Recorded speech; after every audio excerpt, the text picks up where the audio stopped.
אבא אחימאיר 15 ברמלה. אז אני כרגע נמצא בקומת הגג ונכנסתי פה עם מצלמה לעבר הקולטן. אז פה יש לנו פה את הפאץ' שעשו, אז אנחנו רואים פה בנקודה הזאת שהפאץ' זז.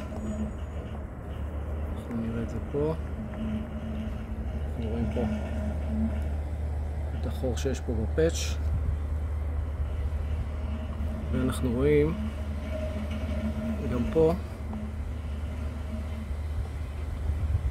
אנחנו רואים פה שיש פה חורים פה בפאץ', שגם מפה יש חדירה של מים. אז אנחנו נכניס קצת את המצלמה ונעבור ל-360.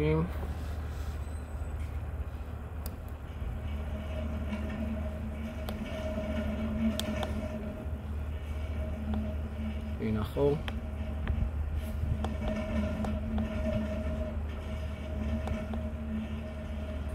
הנה פה את החור.